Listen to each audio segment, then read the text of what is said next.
Hello and welcome to another exciting episode of The Aftermath. My name is Ian, and as always, I'm joined by Dylan. Yes.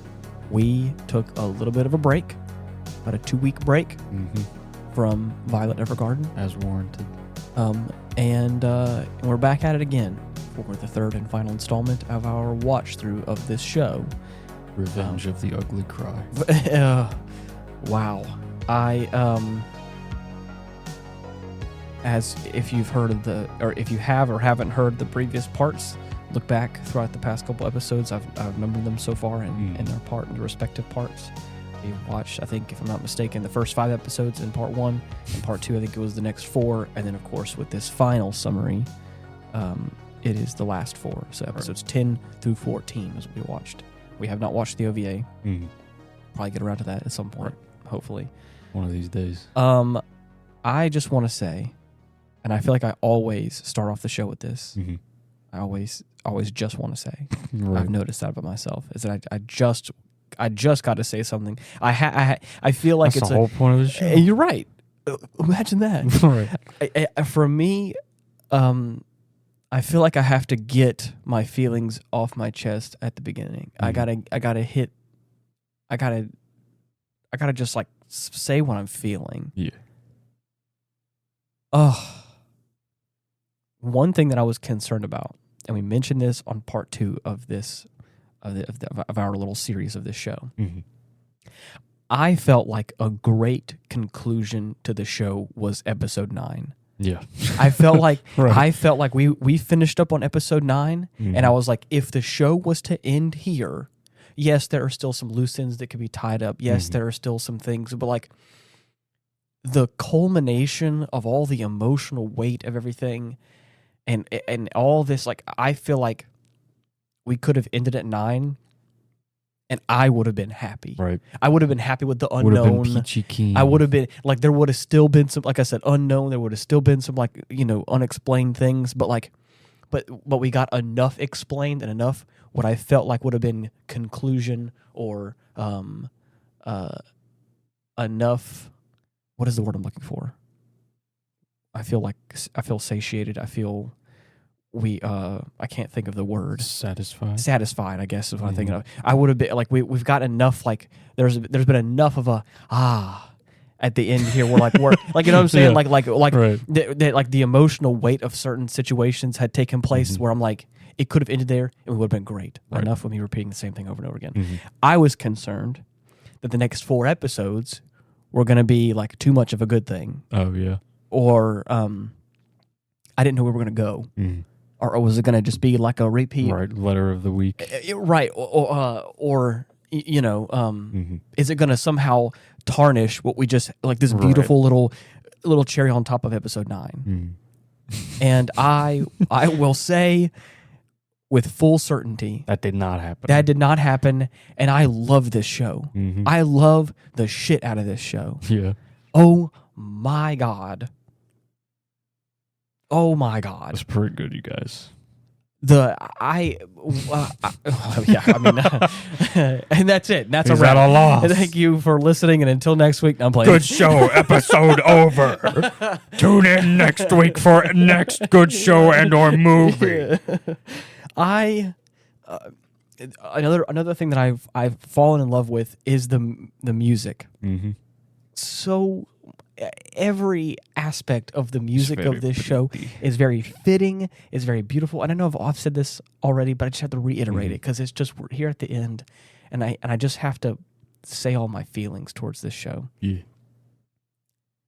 The music, man, is so perfectly timed and is so beautiful, and there are certain little motifs that they'll play that bring you back to other parts of the show that are so beautifully done. And then there are certain like themes of certain characters or like themes of certain emotions that, like, just like any good show or anything that like is trying to make you feel something, they kick that song in right at the right time where just you don't even notice it, but you feel it. And you're like, oh, shit. Ties everything together. And it's so good. Yeah. It's so good. And I love it. And these last 4 episodes were so heavy. Yeah. That's the whole fucking show. Yeah, yes, you're right. But I feel like we have taken the already heaviness of the first 9 episodes, and it is now heavier. and they just condensed it down. So, I mean, I'm at a loss for words. Right. That's not good. Well, no, it's not. I mean, yes, it's not good for our podcast, but I feel like right. it is good.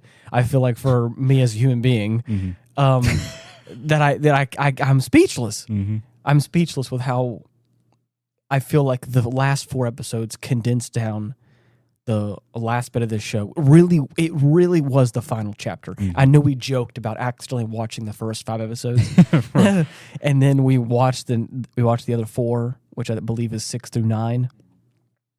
And again, we kind of made a joke how like, oh, we're like the fact that like it kind of messed up our numbering of the show because we're going to try and do the last 4.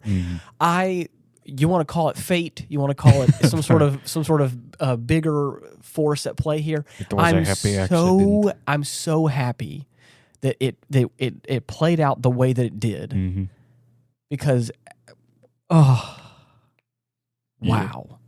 this was such a beautiful conclusion of the show. Perfect. And now we're going to talk about it. Yeah. How are you feeling right now? Oh man. That's a loaded question. I don't know. I mean, it leaves me with the same feeling. With it being like a second watch through for me, it's I wouldn't know how to describe it. I mean, it's it hit just as good as the first go round. For sure. Okay, that's good. This one really knows how to fucking wrench your guts. Oh yeah, like nobody's business. Oh yeah. But man. It doesn't leave it that way. It definitely leaves you feeling happy. Yes, it does. Right. Episode 10. We got a little bit of a taste at the end of episode 9 about this episode. So I already knew that it was about a girl and potentially about her mom and that kind of situation. We stopped it preemptively. And oh man, you want to talk about ripping out the gate, man? We're talking. There's a young girl named Anne. Yep. And she has this doll this actual doll that she takes care of and keeps around with her. And she's, if I'm to assume correctly, I think she's probably 6 or 7. Oh, right here, where a 7-year-old girl named Anne lives with her wealthy but sickly mother. She got a sick mama. Yes. And apparently there are a bunch of people that are, I think concerned for her well-being, but I think are also potentially in it for her stuff is what I think the kind of the feeling that we're getting from this is that there's people that I think do care about her and specifically Anne, but I think that the mom is still going to pass everything down to her daughter. So there's not a lot. That's just what I inferred from it. I'm not saying that there are people that the feeling that I got is that you have a wealthy woman who is sickly, and now all of a sudden people are coming around to kind of to try and I guess get their good graces to potentially get something out of it. That's what it felt like. Yeah, and that's not to say stuff like that doesn't happen, but I mean all we get is like the tail end of one conversation that we walk in on. Right, and so it's probably just I'm probably reading too much into it, but that's what it kind of felt like. Assuming the worst, perhaps. Yes, and I do that because this show I think doesn't. This show is real and doesn't pull any punches, and I think that there are people that are concerned for her health and also for Anne, and of course they're like, well, she can't stay here by herself, and it's like, yeah, well, you're right, but like there's. So anyways, it just kind of get that feeling of like, there are guests around and Anne is always on edge about them. And she makes that very clear. Yeah. And I've learned to trust the intuition of children most times. They're like, I don't like them. She's like, they're usually, she makes it seem like whenever they're around, they take her mother away from her and keep her for a long time. And it's never a happy situation is what it feels like. So there may be some good in those conversations. But again, from first glance, what I felt in that situation was that these people are kind of potentially not in it for her best interest, in a potential way. But so That's just what it felt like. So, and that's me reading into that situation because I've also felt that firsthand. Yeah. You have a grandparent or you have someone who has some level of either land or money or whatever, and all of a sudden they're fallen ill, and then the family that doesn't want anything to do with you all of a sudden comes around out of the woodworks and is trying to ask Descend for vultures. Yeah, exactly, trying to get there what they can get out of it, which is sad, but again is a very real part of life, and that's why I felt that because I'm like, this show has proven to me right now that like they're not going to pull any punches. Oh no. So we get this beautiful sequence of this 7-year-old girl who is just going throughout her like kind of her speaking with her doll and just kind of, having this lovely moment. What a sweet kid. Yep. Poor thing. What a sweet kid. Mm-hmm. And then she immediately kind of catches her eye on Violet as she's like stopping off from like a bus stop or whatever, and is coming towards the mansion. So obviously we can assume that someone in that house is the next client of Violet, and just so happens to be the mama. Yep. And got her scheduled for a whole week. Yep. 7 days worth of letters. Exactly. And Anne, the little girl, is immediately like, "Who the fuck you writing to, bitch?" Well, not only that. It was also like immediately she's like, "This woman is so put together and so perfect, and is so beautiful. She must be a doll, like a big life-size doll." Right. It's like her imagination. Ain't nobody that pretty. Yeah, her imagination runs wild and is like, oh, so that's just like a real life doll, and it kind of makes an impromptu entrance into the room, and kind of tells her mom like, "There's a doll here," and she's like, "What are you talking about?" Excuse me. Yeah, and of course, then I guess it's like the maid or whoever the caretaker is comes in and is like, "Oh, hey, there's the she's arrived. The memory doll is here for you." And she's like, "Oh, you mean that doll?" Right. And of course, like it kind of plays into this kid's fantasy a little more where she's like, "Oh, so it is an actual doll." She is a doll. And then this is where, and again, like I said, it's little touches like this that I think really help. Help solidify my feelings towards it. Is like she quickly like shoos away the other two people that are in the room, and they're like, oh, what? Like kind of get all flustered and frustrated. What are you gonna do? Yeah, what are you gonna do? And she's like, I'll figure it out. And the flood's like, leave me alone. She's gonna be here all by herself. That's why we offered. Yeah, right. So it's like, hey, it's all good. Right. Another time. Bye. And shoos them away, and then we get this development between Violet and Anne. There's a bit of secrecy involved, and we can tell that the mother she looks okay right now, but she's not doing very well. She has bouts of chest pain. Yes. To a severe degree. Yeah, and of course is having a hard time holding herself up. And so like this episode really is from the perspective of the daughter, Anne. And she is innocent and is curious and comes across as very childlike and doesn't, I think, understand the scope of the situation sometimes. But it's not that she's dumb or naive. Right. And so she's very playful and very fun. Things that a child ought to be. Exactly. I'm saying that because despite the circumstance, her mother is not looking very well. Right. And the kid is like in what feels like pretty high spirits. And it's like, that's what I'm talking about. It's like there's this, and it's all going to come into play later. I'm saying all these very key words right now because of what happens later in this episode. Yeah, it just sounded funny. What do you mean? Oh, in fact, I was just describing talking a child. about the child coming across as childlike. What? And I'm saying that because there's a very real and very adult. There's a very adult moment that happens at the end of this episode, and that's why I'm painting this picture of like she's being portrayed as this happy light and life in this episode that is very frustrated because there is some secrecy between Violet and her mom.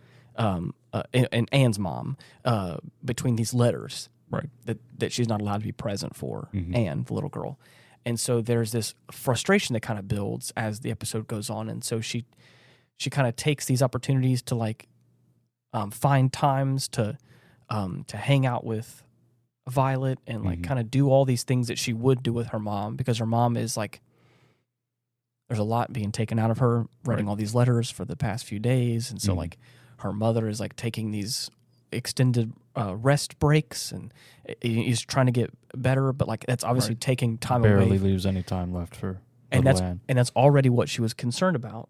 And because she was like, all these people come here, all these quote unquote visitors come here and take my mom away from me, and I don't have any time with her. I don't have any time to play with her. She doesn't have time to do all these like things and be here with me and all that stuff. And so she's kind of getting, I don't want to say kind of, she is getting very jaded towards any quote unquote visitors, as they say in the episode. There's a moment where like she gets pretty vulnerable and is like, I want you to like, please convince my mom to be for me to be there with her during these letters. And Violet's like, I can't do that. That's not. There's a confidentiality thing going on. Need to know, and you don't need to know. Right. Not now, at least. and she gets frustrated and lashes out in her own way, in a child's way, and just kind of gets frustrated with the fact that she's like, "You're taking my mom away from me." Right. And then during one of the sessions, she butts in because her mother falls over. The start of this conversation for this is the mother is like, will we be able to like finish on time? Do you think? Right. And Violet's like, if we keep the same pace, then I think we definitely can do it in time. And at that moment, you can tell the mother is like, kind of already at her. She's at a breaking point where at that moment where she's already like, had several bouts of terminal illness. Right. There's not much she can do. And so she's like, she kind of has this moment where she like catches her chest and falls over again, and it's Violet, happening again. Oh my God, lumbago. And so the daughter comes rushing in because the whole time she like is watching, the letters being written from the just peeking through the window. Living room window or whatever it is, and she comes in there and has this, like I said, this very mature moment. I say mature. I guess I don't mean that. It's very real. She has this moment where she's like talking with her mom and is like, why won't you, like, I miss whenever, like, you used to read me stories. I miss when you used to play outside with me. I miss whenever we used to do all these things together. Just the two of us, like, and the fact that, like, are these letters more important than me? And she's like, nothing's more important than you. Bitch. And she's You're like, my number one. She's like, you're lying to me because I know that you say you're going to get better, but, like, you haven't gotten better at all. And I know that what am I going to do whenever you're not here? Right. I'm going to be all alone. I'm going to be all alone when you're not here.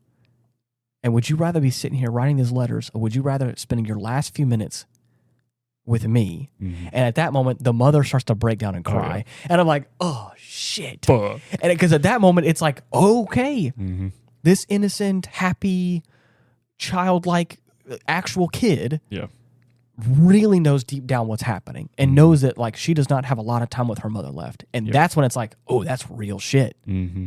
That's hard. That shit hurts. That shit hurts. It hurts in a really deep and very real way of like, she may be 7 years old, but she understands mortality. Yeah. Because she has also lost her father, apparently Died to in a war. war.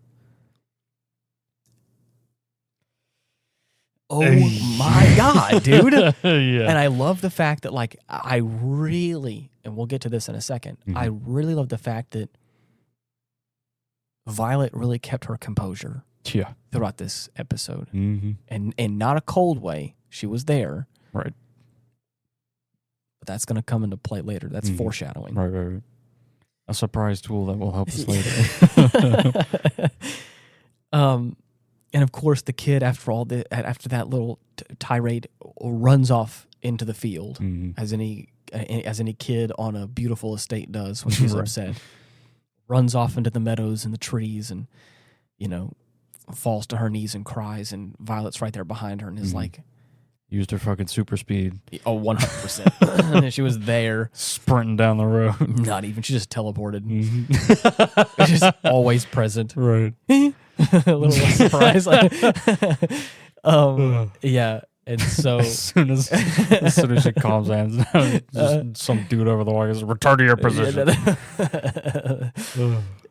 Fucking alert phase lifted. Yes. And so she, Violet is there and is like consoling her in the best way and is like, "You're going to make it. It's not your fault. Everything's going to be all right. You're a big, tough girl. You're a big, tough girl. You're going to figure this out." Mm-hmm. And of course, you know, I mean, like the classic, like, you know, Anne is mad at Violet and it's just like hitting her and hitting her and is all pissed off, not at Violet, but like just at everything. Yeah. And just taking it out on Violet. And has this real moment where she's like, you know, if she really cared for me, she would spend time and like all this. And of course, Violet knows what's being written. And I feel like we all kind of know what's being written because, again, the kid's like, she's not writing these very important letters to Dad because he's not around. Right. So who is this person that's so important that she has to take all this time to write all these letters to? And is she okay with them being more important than me? Is kind of what it's coming across as. And she's like, "Trust me, little girl. does she know. Little do you know. You don't know jack shit. You don't know jack shit, kid. Wait till your birthday comes around, fucker. Wait for the next 50 birthdays. Spoiler alert. God damn. Yeah. So anyways, you know, they end up, you know, having that moment and she ends up leaving. Yeah. And there's a beautiful montage of the mother being present at every single moment, playing outside, playing house with the dolls, reading stories, all the things that girl was really wanting. And so they had that. They have that moment. And it's very beautiful and very touching. And it's like, okay. And then, of course, then there's this scene of the bed, and then it fades away, and then there's no mattress, no blankets, no nothing on the bed frame anymore. She gone. The room is empty. Yeah. And then the next shot is gloomy outside, everyone dressed in black. Lots of figures, lots of family figures, I'm assuming.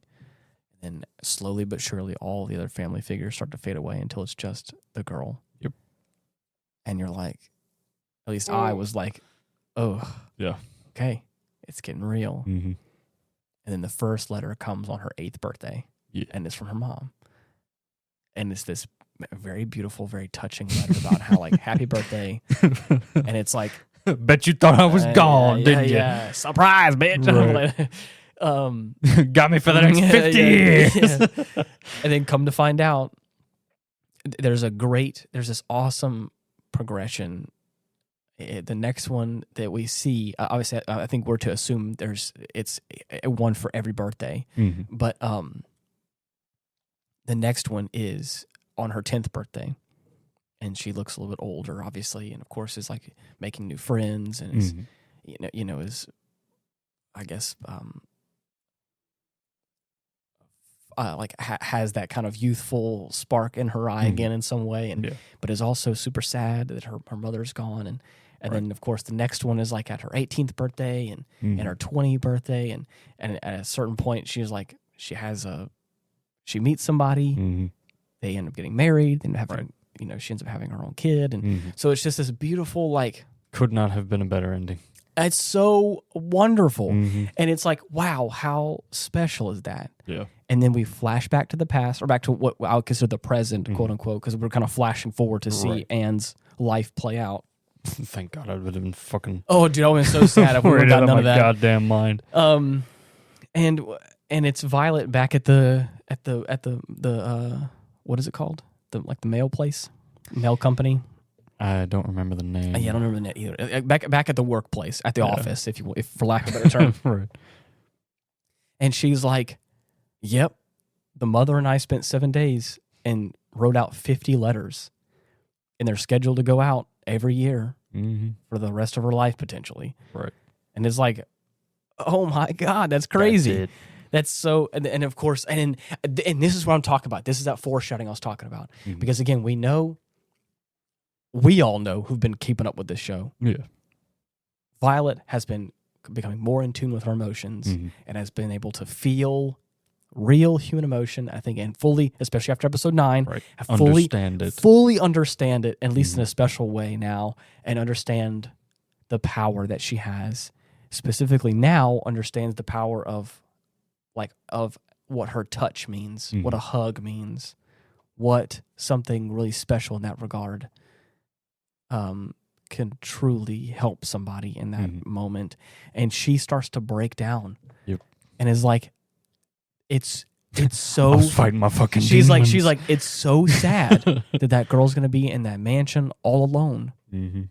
That she's gonna have to go on. What a lovely girl, who's not gonna have her mother there with her. Yeah. And she has to go on and die because of this illness. And she's like, and it was so, and of course, as she's sitting there, like tears rolling down her face, she's like, it was so hard to hold back my emotions throughout that entire process. Yeah. And it's like how true that is of like, you're not allowed to tell the girl what's going on. And she's so emotional, so justifiably sad that her mother can't be there with her in this moment for this week, whenever the kid fully well knows her mom's not going to be there for very long. And it's, oh man, it's shit's ass. Man, what a way to hit it out the park for the very next episode. And it doesn't slow down there. Oh no, we've got more. Oh man, as if that wasn't enough, dude. We move on to the next episode, episode 11.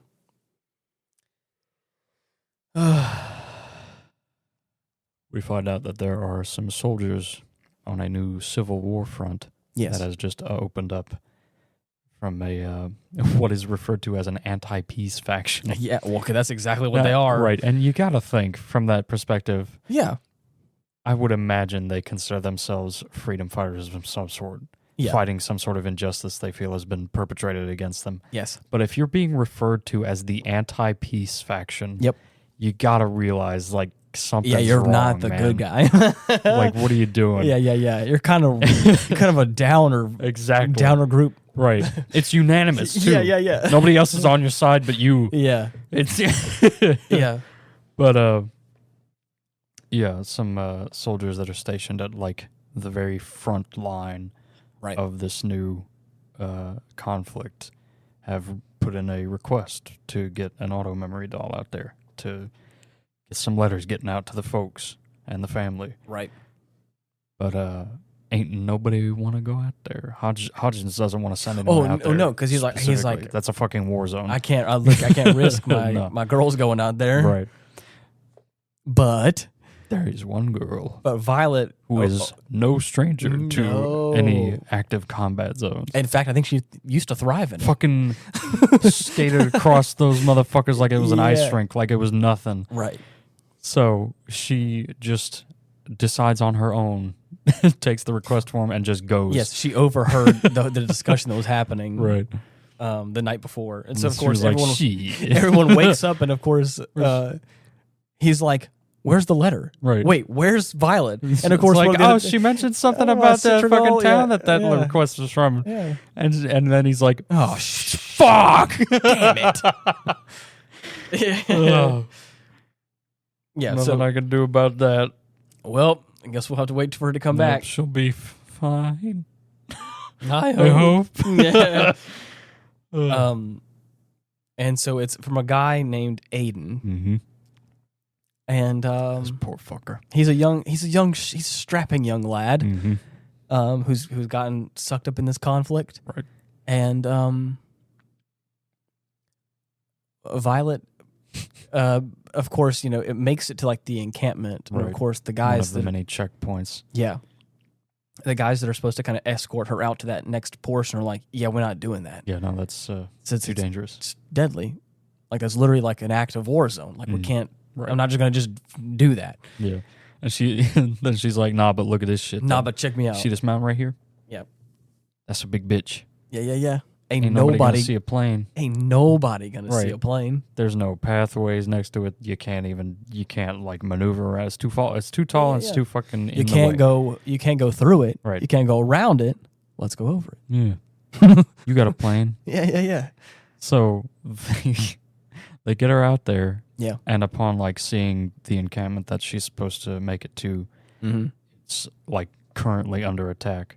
Right. So she's like, okay, set me down there. And he's like, fuck no. No. She just fucking jumps out of the plane, parachutes down. Hell yeah. And of course, the enemy troops see this and is like, what the fuck? Who the fuck is that? Yeah. So... A beautiful woman from the heavens. Right. Is it my birthday? An angel God. sent from what is it? A blessing. A blessing from the Lord. God be praised.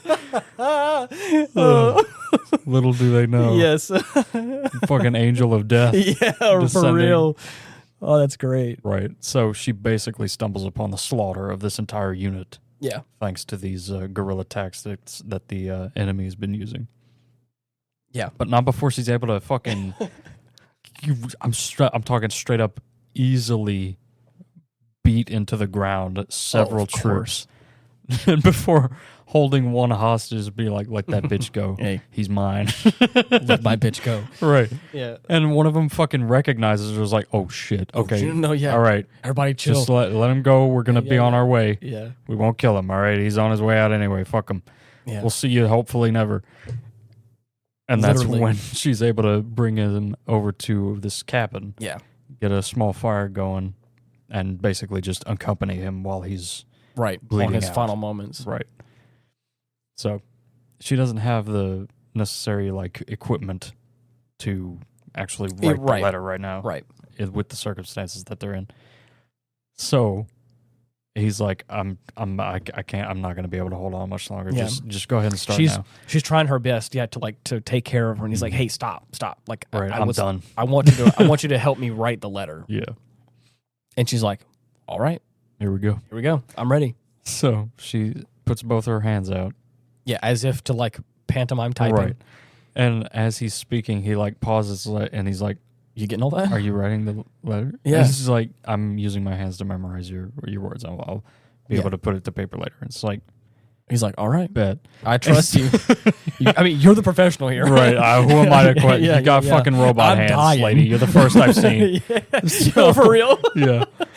So I don't know what you auto memory dolls are made out of, but it's starter right. shit See, to I me. didn't think it was literal. Yeah. I thought you were just some pretty girl. Yeah, but here we are. Yeah. I'm dying, and you're doing your job. Cool. So, Thanks. yeah. So, Yeah. first one he makes out to his parents. Oh my god, dude! Yep. How This one fucking destroyed me. how fucking poetic, Yeah. dude! Mhm. This is. Oh, please. All right. I'm sure it's no. You could hazard a guess that I vehemently enjoy my parents' company. Yes, Any opportunity I can, I go over there, pay them a visit, of course. grab some dinner, play some games, watch a show, movies, stuff like that. Love them. I don't know what the fuck I'm going to do when they're gone. Well, That's just it, man. yeah, that's hard. I got. Yeah, well, let's not think about that. Right. Yeah, but not going to be able to do much. This young man in his final moments is like, I want to address my father, my mother, and he addresses it saying, "Mom, Dad, I know this wasn't how things were supposed to pan out. I know this wasn't the dream that we all had." And in some of the most beautifully poetic words I've ever heard, he's like, "If reincarnation is a thing, and you guys get reincarnated and somehow find each other again, I hope to be your son again." Please. And I was like, oh, shit. That's so freaking sad and also so beautiful. How beautiful that is to phrase that. Damn. And he, he says, he goes on to say a little bit more about that kind of situation. And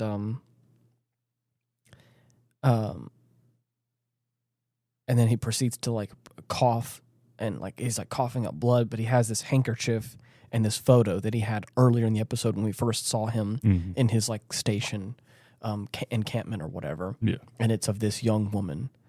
I assumed it was his wife, but as we learn in this moment, that's just his girlfriend. Yes. Just and started even going steady. exactly. And not even like an official thing. He's like, I've known her since we were kids. Mm-hmm. I've always looked at her as someone very close to me. Right. And he describes her as like she was like a sister to me. Yeah.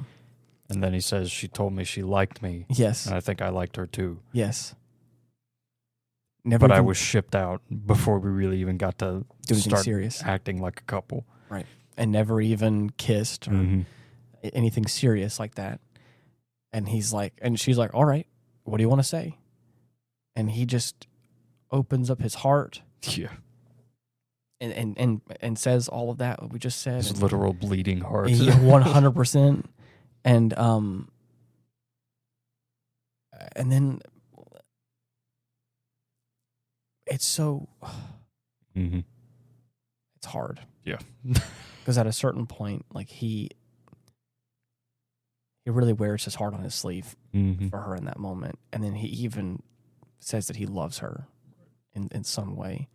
And that really catches Violet for obvious reasons, as we stated. And that's kind of the whole premise of this show, right? Is Violet finding and comprehending and understanding love. Yeah. And so in this moment, to be here with this dying man and hear him also profess his love for somebody, I can understand how someone that's gonna hit. That's a home run. Yeah, I can understand Violet having some level of PTSD probably. Yeah. Of like, holy shit, I've been here before. Yeah. And so, and of course, at this moment, she is not moving her hands, but they're still out as if she's typing. And he's like, are you getting all this? Or like, or how does it sound or something like that? And she just is like, I got it. You're good. I will make sure that all of this gets to your people. And it's like, oh. Okay. And so, I think she says like she said something along the lines of like how this is it's very beautiful what you said. And he's like, that gives me comfort. Right. It gives me hearing pleasure that from you is it means a lot of relief. Exactly. It's like, and that's good to hear. That's great. And of course the fire starts to die down. Right. And he's fading. He says he can't open his eyes anymore as his eyes are open. Yes. So his senses are just he's potentially blacking out and or passing away in some way. Yeah. And he has these beautiful visions of her name was Maria. Maria, yes. Yeah. I thought it was Marie for a second, but it was Maria. And he's just having these beautiful thoughts of her, and then he daydreams of him, coming back home, professing his love to her, and then kissing in the cornfield or whatever, the farmland that he comes from.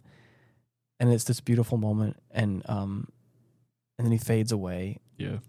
But not before he's like, I'm cold, and he's like, and oh yeah, God, he's like, I don't want to be alone, and I wish I don't feel alone. Yes, and she's like, don't worry, I'm here right beside you. I'm holding your hand. And of course, the thing that really hit was the fact that like she's like, I'm right here beside you, and he's like, I want to feel your touch. I want to feel that like you're here with me. And he holds her. Oh my God! Yeah. She holds his hand, and like with her robotic hand is like caressing and just like comforting his hand. Yeah. In his dying moments. And it's this very special moment. I feel like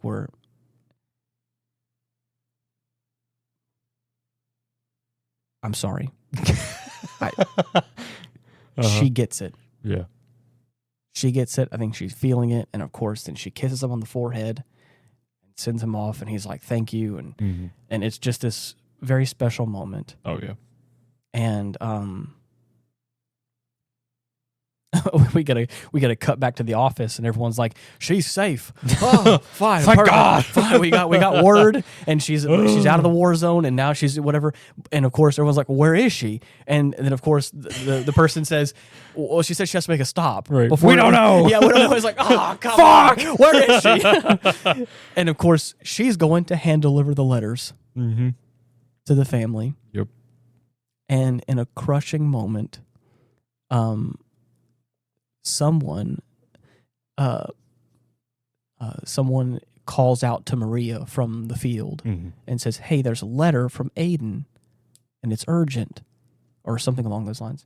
And so, and just as you would imagine, she perks up and gets excited, immediately drops what she's doing, and prances off from the field. Yeah. And then the next cut we get is her walking up and seeing Violet in front of Aiden's parents. Distraught. Yep. The mother folded over into the husband's arms. Crying. Absolutely. Oh, yeah. Of course. And then, man, this show does such a great job with... Obviously, the show is about emotion and and I think conveying emotion. So like the facial expressions, even though it's an animated show, you go from this young woman who is excited to like, oh shit, it can't be. It can't be. Yeah. Violet walks over, and not only does she give her the letter, but also the handkerchief that he coughed blood into, and she just holds it and then proceeds to cry into it. Doesn't even open the letter. Just immediately that can only mean only mean one thing. Right. Falls to her. Here's your what would have been your husband's fucking death flag. Falls to her knees crying. And in this moment, Violet stands there, bows to them out of respect, picks up her bag, and tries to walk away. Right. Again, in that moment, what else do you do? Yeah. So I don't blame her. Yeah. I've done what I need to do. Job is done as best as I can do it. Yeah. And my work here is done. I gotta go. And I'm gonna let you feel your feelings. Go ahead and grieve. And I'm gonna sneak out. Don't mind me. You don't gotta tell me goodbye. Yeah. I'm gonna just go ahead and head out. But as she turns around to walk away, the mother says, "Thank you." And for bringing our son back to us. Oh my God! Violet turns around, and what are you talking about? The mother is running towards her and hugs her, holds her, and then Violet begins to break down and cry, and she's like, "No, yeah, I'm sorry that I couldn't save your son and I couldn't bring him back to you." Yeah. And of course, the Maria is also saying thank you. There's just this beautiful moment where this very real moment of like, I'm sorry I couldn't save your son. I'm sorry I couldn't be there. But they're like, no, thank you for this. Yeah. Thank you for bringing back what you could. And thank you for doing this. And it's just this, you're like, man, I think. Because they could have gotten nothing. 100%. Better to know. And there are many people in this universe, in this setting, that get nothing. Their husband, brother, father, sibling, person in their life goes off to war, and they don't hear back from them, and just assume that they were gone in the war. Right. That is a common occurrence we've heard throughout this show. For sure. And man, here we are. We got this. This is something. And that is the end of episode 11. Next one's a twofer.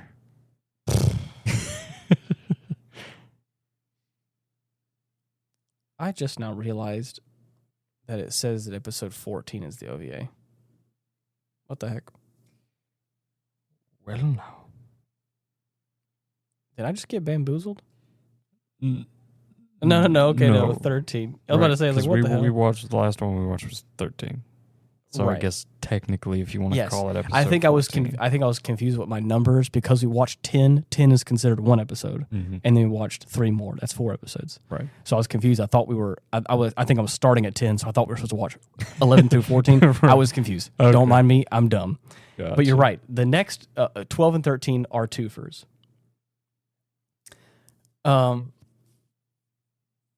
Hold on one second. Let me just see what we're. Okay, we're doing pretty good. I just was making sure because I don't. Yeah, because I don't. Making sure that we're not going too crazy. Right. Holy shit! This is one hell of a finale. In numerous ways. How do you pronounce his name? Dietrifeed? Your guess is as good as mine. I think it's Dietrifeed. I could not make heads or tails of that spelling. Diet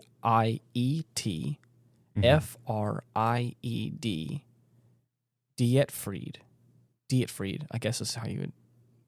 Gilbert's brother. Yes, Gilbert's older brother. Reason why I was trying to get his name right was because I'm pretty sure we're going to say it a lot because he Bougainville. is. Yeah. The last of Jesus Christ. Oh my, what a fancy name.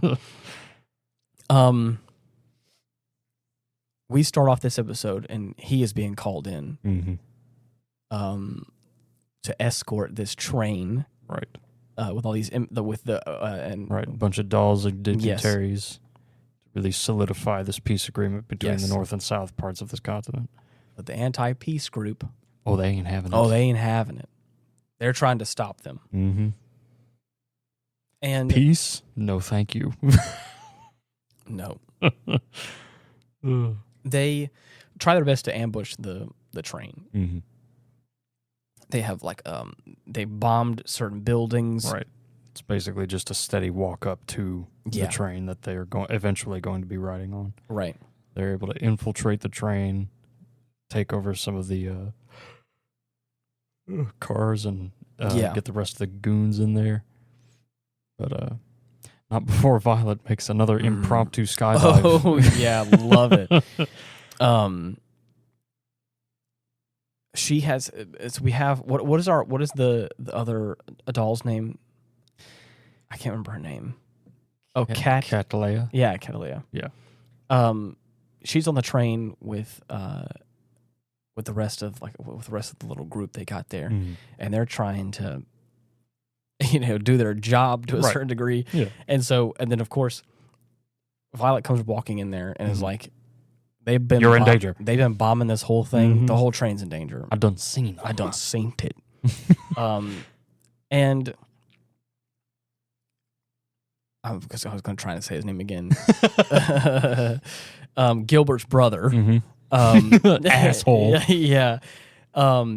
He's there. And I think that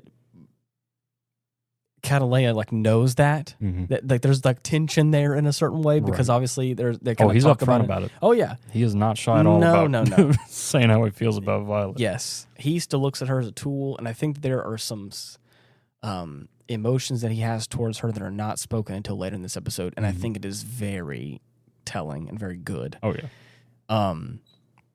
So she is like, it's best that Violet doesn't get involved and doesn't see you because that's not, for her sake, it's not good. Mm-hmm. But not only does Violet get on the train, but she is not fazed. Oh yeah, no. By Dietfried. Dietfried. I don't know. Anyways, I'm going to call him D for short. I'm going to call him Dick. So she posts up and is like, "What are my orders?" Right, just flows right back into right back into the military regiment. And of course, D is like, "That's just all you are is looking for orders." And she's like, "No, I don't need orders, but I know I want to help out with what's going on." Mm-hmm. And of course, he has this chip on his shoulder towards her, where he's like, "Oh yeah, you ain't nothing. Mm-hmm. You're just a tool. That's all you are." And so, they end up later on. They end up finding out that they've been infiltrated by the goons, and the train has been split. So now, the back part of the train has gone off into a different direction. Most of the escort has been separated from everybody else that was important. Exactly. So now it's basically just Dick and Violet on the train to defend these people. Yes.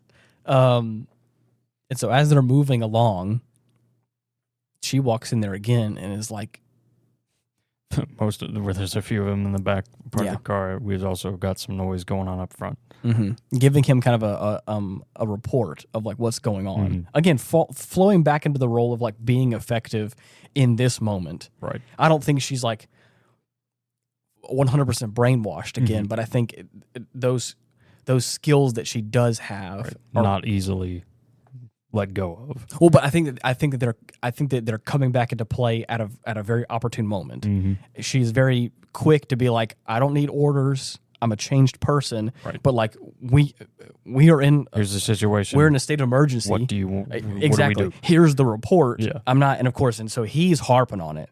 He's like, oh, and then he tries to hand her a gun and is like, at the end of the day, if I ordered you to shoot the enemy, you probably wouldn't hesitate, wouldn't you? No, that's how you like, are. No, I'm not killing people anymore. Yep. Done with that. And he's like, well, then what use are you right. as a military tool if you're not going to kill anybody? And she's like, I'm not. Fuck you. Yeah. But specifically, and I think that's something special because the previous episode's name was, I don't want anybody else to die. And it was a very specific thing that she said at the end of that episode when she was with the family. She was like, I don't want anybody else to die, especially coming off the heels of the mother dying from her causes and dealing with Aiden and his death, with all that whole situation, being there with him in his last moments. We're in a new chapter for Violet. And so she ain't taking no shit from D. Yeah. That ain't going to happen. So. And so he's like, he gets pissed. The fact that she's like now walking off to potentially go attack the enemy, and is like, talk about. No. She's like, he says, I'm going to take care of the front of the car. I'm gonna take those guys out. You go and take care of the enemies at the back. And she's like, understood, got it. Right. But he still is pissed. Oh, of course. And it's like very evident. Yeah. The permanent scowl. Oh yeah. Especially when it comes to her. When he's like, oh, yeah.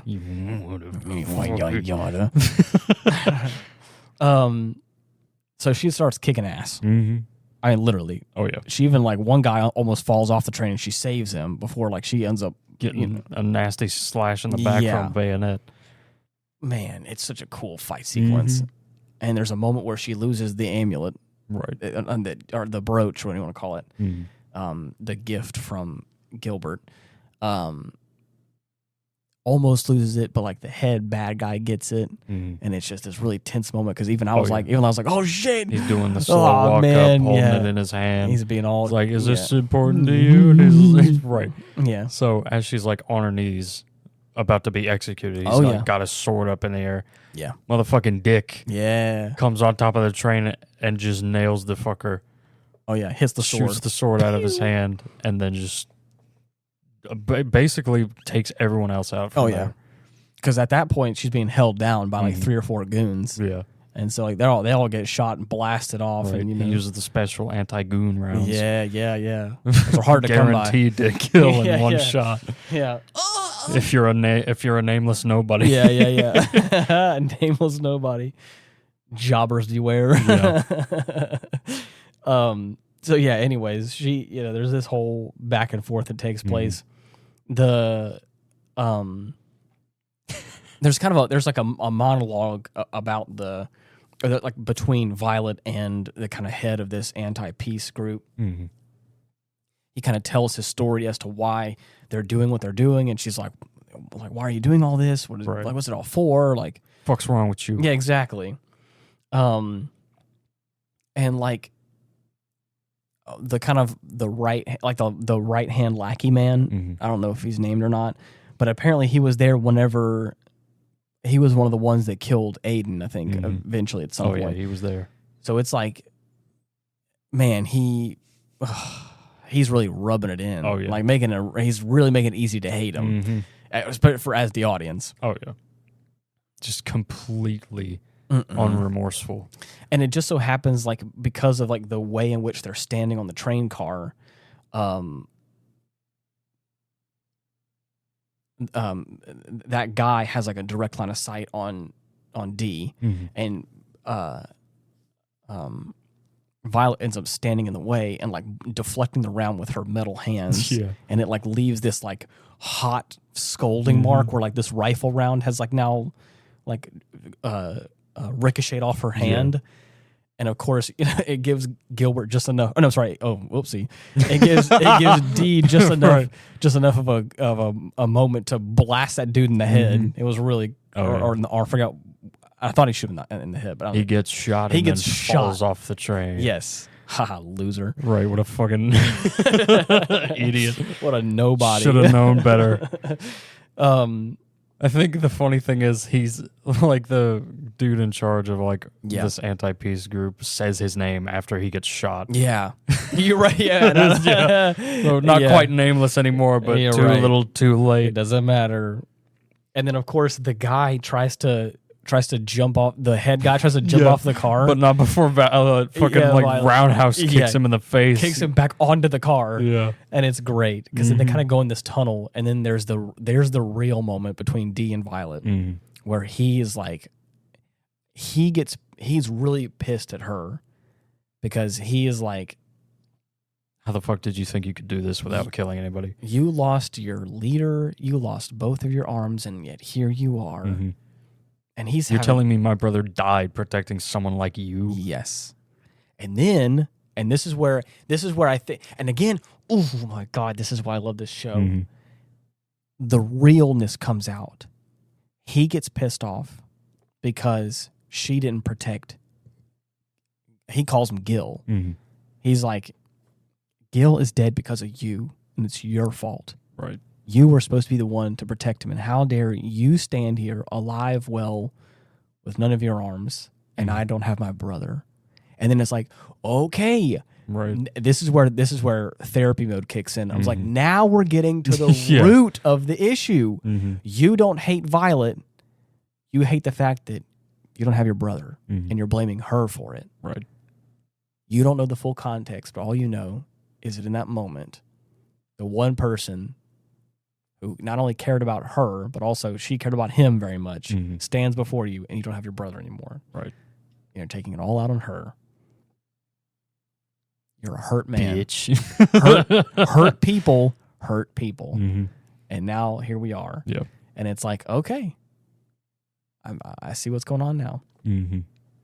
And I'm not mistaken, I think the next thing they are trying to get the bombs off of the bridge, which is a crazy situation. It's baffling to me that the one dude that's always wearing the stilettos is able to run holy shit like from the train and straight up kick one of the bombs that have been like drilled, fastened securely. He's able to just kick that shit off like it's nothing. And then Violet, we cut back to her. She's like on one of the support beams trying to just yank that shit off. Oh, yeah. With one of her arms, trying her the best. arm she has left. Yeah. Because the other one got a few fingers. The other one got kind of blown off during the whole gunfight sequence or whatever. While she was protecting Dick. Ugh. But, she's giving it her damnedest trying to get the bomb off of the bridge. And it's like last fucking second. And of course, you're like building tension down to the fucking wire, and she just barely gets it off with like seconds to spare. It blows up in midair as it's falling. Crazy. I just read this, and I want to say this before we move too far past it. It says that he blames her for Gilbert's death and tells her that she has no reason to live. Violet counters that by saying Gilbert's final orders were for her to live on. And that she regrets not being able to protect Gilbert better. And in that moment, that's when the whole, the grenade, the guy or whatever, blasts her arm off and that kind of shit. But anyways, it's that's what I'm talking about. That's the real shit that I was talking about. Where he's like, you ain't got no reason to live because you should have been protecting my brother and all that kind of stuff. And she's like, I was told to live on, and I regret not being able to protect him better. And it's like, that's what I'm talking about, man. That's what I'm talking about. That's some real shit right there. Anyways, so yeah. So thankfully, crisis averted. Anti-peace losers destroyed. Anti-peace losers. Yeah. I was trying to see. She basically sacrificed, as we talked about, she sacrifices her other arm in the process, and of course, it's all jacked up. And our boy is, basically grabbing her by her coat. Yeah, the unsung hero. Yeah, for real. Fucking I was like, Superman, where have you been nowhere. at, dude? This guy just shows up. What have you up. been doing? Freaking flying the mailman. The mailman. Kicking the freaking bomb out the way and then saving Violet's life. I was like, damn, dude. He clocked in. Yeah. He started trying. That's what it was. He wasn't trying before. Now he started trying. Yeah. He's like, holy shit, dude. Insane. Yeah. So yeah, and of course the peace treaty ends up going off without a hitch. Mm-hmm. Everyone has their moment, and good times is had by all. yes. There's this popular air show, which apparently like the planes are all loaded with letters and are dropped over this big area. And apparently it's the thing that used to be done in the past, but now it's the thing that's being kind of revived because of the new like peacetime area and all that kind of stuff. Mm-hmm. And so everyone can submit a letter. I guess like it's not anonymous letter, or it's something that you can just like submit a letter to it and then just have it be dropped down or whatever. Yeah. A gesture of some sort. Yes. A ritual, if you will. Cattleya suggests that she write a letter to Gilbert, that Violet writes a letter to Gilbert in this moment. Ain't never wrote a letter for herself yet. And she cannot find the words to say. Yeah. Yeah. As you might imagine. Right. And of course she even says that. She's like, I ain't nothing to say. Yeah. What is the male, like the boss's name? Hodgins. He ends up telling her, he's like, he kind of, I don't want to say gives her an order, but he kind of gives her like a deadline. The deadline's tomorrow. Yeah. If you put it on my desk by tomorrow morning, like I can get it in there. Right. Could be anything. Doesn't have to be a super long multi-paragraph letter. It can be one sentence. And apparently she gets invited by Dee to go to their home to meet Gilbert and Dee's mom. And at that moment I'm like, oh shit, it's finna be sad. At this point there has been a noticeable change in attitude. Yes. From his brother. Yes. He has softened up a lot, I think, in this moment. Yeah. I think he understands better what's going on. So apparently Gilbert's mother is having some like memory ish, like her memory's fuzzy. And gosh, dude, this is another one of those things where I wish I could rewatch these scenes like this. Because I want to rewatch that scene again, because her mother says some very poignant things that are so beautiful. Yeah. That really mean a lot. Not only just like not only hearing it from Violet's perspective, but also as the viewer. Right. She basically says the fact that she's like, I know that Gilbert's not with us, but like he lives on in my heart and I love him. And through that love, we can continue on. And I'm kind of paraphrasing, but like, this very, like we said before, this beautiful moment before she says all that, there's this moment where Dee is introducing Violet to their mother and, saying like, do you remember this person that Gilbert was talking about, that we should take in and we should care for? And she's like, oh yeah. And she's like kind of remembering all that stuff. And, I think Dee does a very good job of like setting up that meeting and kind of pointing them in the right direction about, this is the person that Gilbert really cared about. And then as the mother starts to talk, Dee just kind of makes his way off to the side and just kind of stays out the way because she ends up showing the mother the brooch and she's like, that's, it reminds me of his eyes. And of course we get a flashback to Violet saying the very same lines. And it's like, oh, that's so beautiful. And then she's like, it really is beautiful, isn't it? Or they really are beautiful. I think referring to either the brooch or his eyes or both. Right. And then of course it cuts back to the scene where she's like, I never really heard that word before, but if that's what it is, then I thought your eyes were beautiful from the very first moment I met you. And it's like, oh, yeah. Double whammy. Holy shit. Just stab me again. Just go ahead and hit me a third time. The fifth knife. No. Yeah.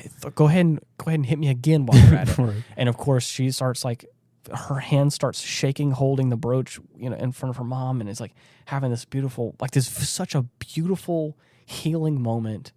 And of course, Violet is crying and is feeling all these things. Like for the first time, every episode we've watched so far, Violet is like crying, is like feeling human, real emotions. And this is what I'm talking about. If episode 9 was a great little like chapter mark, great little conclusion, this is like we are getting the kind of epilogue, right? The victory lap. Yes, we're like, now we're really living into all the emotions that she's feeling. We are a human being. We are allowed to live. We are allowed to feel. We are allowed to be a human being in this world.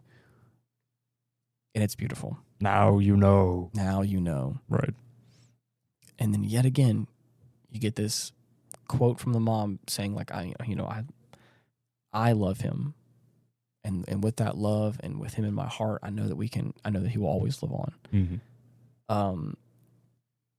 And as she leaves, D is, my one final order is to live a long life. Right. Live a life, live long, and then die. To honor his memory. Honor his memory. And she's like, I don't take orders no more. Right. But you can basically believe that's what she's going to do. Oh, of course. And it's like, what a nice little conclusion to that whole sequence. It's beautiful. It's beautiful. It's beautiful that it's beautiful that D still looks at her that way, even though I think he has changed in his heart in some way. Mm. He still tries to keep up the same thing, but she's like, that's not what we are, buddy. Ain't that way no more, Chief. But I hear you, but we're not that way anymore. Right. And it's like, all right. And that's what I'm going to do, but I don't need you to tell me exactly. To do that. And I hope that he took that and he grows and is a better person. Mm-hmm. Because I do think that he was being a dick. Oh, yeah. I agree, and I do think he was being hateful and spiteful. Definitely. But I think he's better. He's a changed. I like to believe he is a little bit of a changed man. Right. Because Progress. yes, progress. Baby steps. Yes, and I love that. And she's inspired, I think, in some level to write this letter, because I think the very next thing we get, if I'm not mistaken, is her addressing that letter, or what would be the letter, but it actually isn't. And I think it's so beautiful because she starts off by saying, to my beloved Gilbert,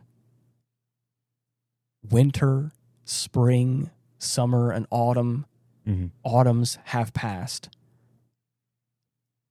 and yet I still am waiting for you to return. And it's like, oh my God, here we go, dude. Here we freaking go. And and I don't remember it for verbatim. I just remember that entrance because that was such a beautiful, that's so beautiful.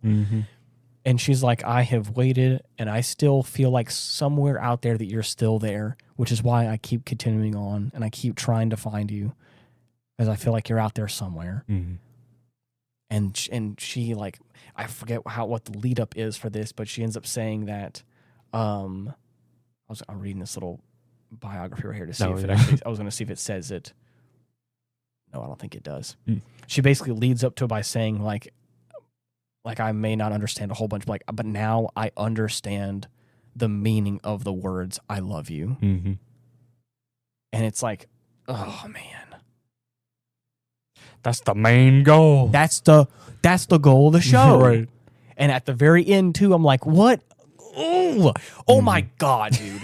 If 9, like I said, and I've said this probably third time's a charm. Right. Eventually, someone out here is going to hear me.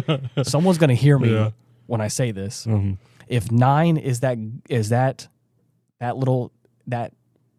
milestone, that little way marker for that kind of good culmination of that feeling, this is the finish line. If 9 is the checkpoint, this is the finish line. Yeah.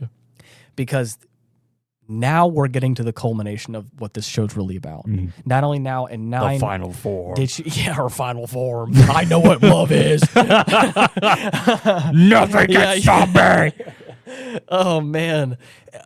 I'm sorry. I have the power of love and anime on my side.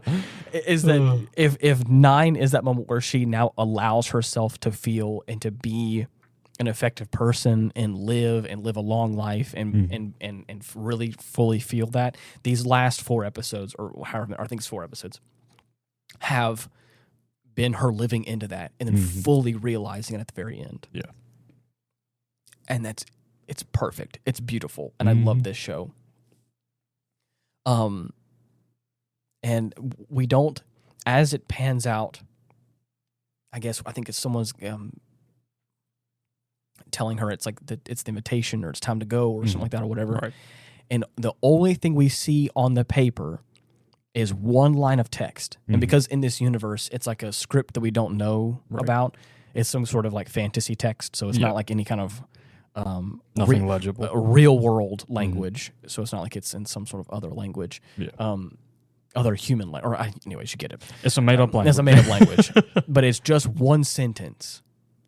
And I guess for at least what my interpretation is, the only thing that I'm left to assume that is her saying, I know the meaning of the words "I love you," or I know what "I love you" means, or something like that. Like that's what I'm assuming it says in that little that one sentence. Like at the very end, she has all these feelings, all these thoughts, all these emotions, and the only thing she puts on paper is, "I know what I love you" means, really. And that's like, at least that's my interpretation for it. And I'm like, oh, how beautiful! Yeah. What a nice bow. What a nice bow on the end. And then basically we get the nice little wrap up with everyone at the air show. Exactly. It was at the air show where we've learned that Hodgins is potentially a father. I think he was just hoping to have a child one day of his own. Maybe. A daughter specifically. Yes. Probably through most of his interactions with Violet. Yes. And he's just been writing a bunch of rough drafts as a little letter. And it's beautiful. Yeah. It's so freaking beautiful. And I think it's funny because like he's kind of embarrassed at first and he kind of falls to his knees kind of in defeat as she just kind of keeps reading it. Yeah. But then everyone around him, justifiably, because it was very beautifully written, everyone around him is like, holy shit, dude, that's fucking sweet. That's actually super nice. And like, because he also goes on to say, like, I hope that you find love with somebody and love them so much in return. And I hope that you can continue on in this world that we've built, in this peace. I hope that you can live a peaceful and carefree life in this world that we have fought so hard to protect. And it's like, oh, come on, That's man. what it's all about. That's a dad right there, dude. He doesn't actually have a child, but I was like, but that's what I'm talking about. One day, dude. I hope you do have a daughter because you deserve it, dude. Holy shit. Yeah, so anyways. Everyone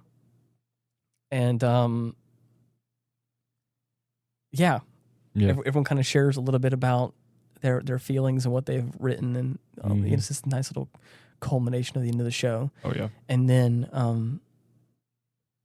I'm not sure if we're to kind of insinuate or elaborate on like what happens at the end, but she ends up going to she's in her office or whatever, and she gets like this notice from somebody. I forgot who it says it was, but she has like a very urgent letter she has to go do. Oh yeah, like a customer just walked in and is asking for her. And so I think this is just kind of our like our bookmark. Off she goes. Yeah, right. Our little like farewell of like she's still doing the Lord's work. Right. She's still doing her good work. But she kind of like she hesitates for a second whenever she like gives her greeting. She's like, I'll go anywhere that you need me to. And she's like, oh, I'm Violet Evergarden. And of course like says this. So I'm not sure if like almost like a self-realization. Yeah. Right. Anyway, it's a beautiful little ending. It's good. I don't have a formal like tiered list of like favorite anime or favorite shows or whatever. But just man, a little handful I like to keep to myself. Right? The reason why I'm saying that is because I would really like to try and rank this among other things, because this is definitely up there. Oh yeah. Yeah. Damn. I have loved like popular shows that I think I've talked about on this podcast specifically that I've loved. It's like I've loved The Big O. I've loved I actively love The Big O. I love Cowboy Bebop. I fell in love with what was the Record of Lodoss War was fun that we kind of did out of nowhere.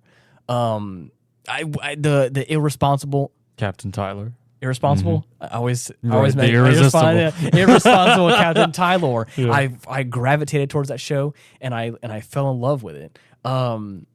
what was the other one? There was another ship show that we just you came out of nowhere.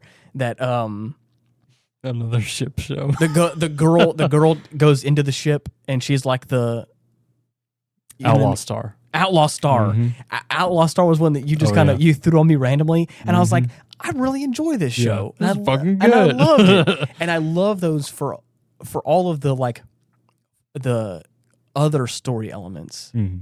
Probably the one out of that list that probably is the most emotional would be Bebop, probably. Yeah. All of them have their level of like fun or whimsical or like technically shit crazy. Yeah, technically beautiful as far as like the art style or like the combat or whatever. Oh yeah. They all have those things that I love.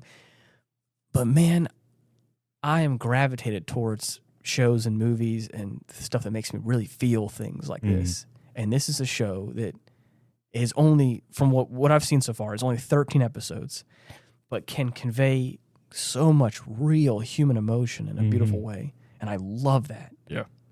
I live for that. And it's crazy. So that's, again, I don't have any formal... You don't often see the need to rank stuff. Correct. But I feel the need to put this high.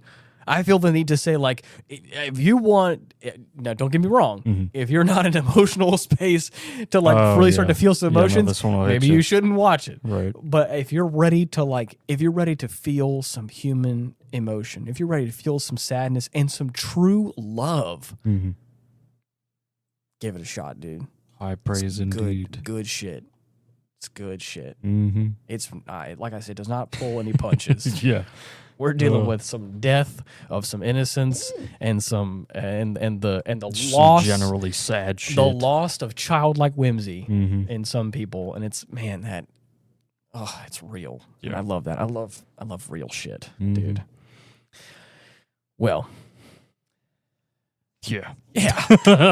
And with that, Got I think that one we're under our at, belts. I think we're at the end. I think we're going to take another little, probably brief respite from the sadness before we hop back in. That's part of why we took a break. Oh yeah, after episode 9 was because holy fuck, man! I can only have so much in one sitting. It's so good though. Gurren Lagann had some great stuff. Like I feel like we won't talk about it here, but like you talk about, we did a whole we multi-part, gave that shit some special treatment. We cleared the runway for that, and I feel like that's another one that's like you talk about some like hard emotions. Oh yeah, some real shit. It's fun. It's whimsical. It's crazy. Oh yeah. That one will get you. But it'll get you if you're not careful. And I remember I forgot. I forgot. I was like, man, that episode where he passes away happens real fast. I was like, I thought I was going to have more time. Oh, shit. Yeah. So anyways, dude, it's sad, but it's so good. I'm just glad you liked it. Dude, I loved it. What are you talking about, man? What was the next show that we talked about that was like really heavy that we want to tackle eventually at some point? If not, I think it was Toasty may have mentioned it or so. Or, it wasn't a show, but it was a movie, Grave of the Fireflies. Okay. And we'll tackle that. Okay. We'll work up to that one. We'll put it on the dock and one day. Yeah. I'll wait until I still really, really want to watch the rest of 1,000 Year Blood War with you. Because holy shit, man. In fact, I've got a snippet from a video I need to show you after we're finished. Okay. That I feel like you'll appreciate. Okay. Because when does the rest of it come out? I don't know. Damn. I haven't heard anything. Damn. Well, we need to... It's almost over. We're getting there. Have they finished the manga for it? Yeah, the manga's been finished for a minute now. Okay, I think I knew that. It's just the animation we're waiting. I still have the part numbers for those episodes. I still have it like one out of question mark, 2 out of question mark, because I'm like, I don't know how many parts it's going to be, but you better believe I'll go back and retroactively change the numbers whenever we have them. The end of an era. Yeah. Whenever you'll know out of what? We don't know. Yeah. I'll do that for One Piece too. Oh God. Part one. Oh my god! You should have seen the visceral reaction. Forgot you said you wanted to watch One Piece. Not for the podcast. No, definitely not for the podcast. Yeah, definitely for the podcast. Maybe a mention here and there, but fuck me, dude. Yeah. Holy shit! I cannot wait to watch that shit again. I did not physically touch him, but it looked like I slapped him across the face. Right, he went, oh! I was like, oh, whoa, sorry, dude. Dude. I'll do episode 1 out of question mark. Oh god. Episode 154 out of question mark. 2 Who knows? fucking million. Yeah. Anyways, so Woof. yeah, but I think if I'm not mistaken, we've talked with Dakota. Mm-hmm. If He'll you're be listening, coming back on soon. we're coming for you. We're gonna give you an episode. Yep. We're gonna we're gonna pull up a chair at the table. We're gonna have him back around. Do we know what movie we want to watch with him? I have no idea. Okay, we haven't really talked about it. We'll think about it. So, anyways, we got some cool stuff down the pipeline. I'm excited for this, and I whenever I am feeling just a little bit down again, a little bit down in the dumps, I'll say, let's go ahead and watch Grave of the Fireflies. You know what I haven't had in a while? A good cry. Come on. Yeah. Yeah. That one will do it. I know nothing about it, and I want to keep it that way. Okay. So nobody tell me nothing. Right. I could only imagine that it's sad with the name, so that's all we're gonna leave it at. We'll just leave it there. But anyways, with all that being said, thank you so much for listening. Thank you so much for tuning into all the parts of this show, of this episode, of this this series with Violet Evergarden. If you've been keeping up with us, it really means a lot, and I hope that you appreciated and enjoyed and loved this show as much as I did. To be honest, I hope you loved it just half as much as I did, because holy shit, it's so good. If you want to try and get involved, we have comment sections on Spotify and on YouTube. On YouTube, you can type in @Hindsight Studios and find all the podcasts there. And you know where to find us. Type in The Aftermath on all the major podcasting platforms, and you can find a way to subscribe. If you want to give us a rating, that's also really appreciative, or share it with a friend. All the different ways that you want to try and help us out, it really means a lot, and I really appreciate it. Specifically, I can't speak for Dylan, but I know that I do. Right.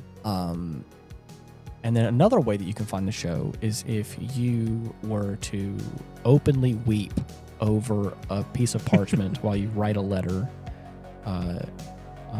sharing your desire to really listen to the podcast. You fold it up and stick it in your mailbox. It'll come back to us and we'll give you the podcast. That's one way of doing it. I think another way is if you actually get into an airplane and then just physically jump out. Without a parachute. Well, no, with a parachute. Let's not be liable for any damages. As if you fall out, you'll find the podcast along the way. And we will not be blamed for any damages. Yes, yeah. Any injuries that incur, we are not liable for any sort of, we do not, that's not blameless. And until next week, thank you so much for listening. See you. Bye-bye.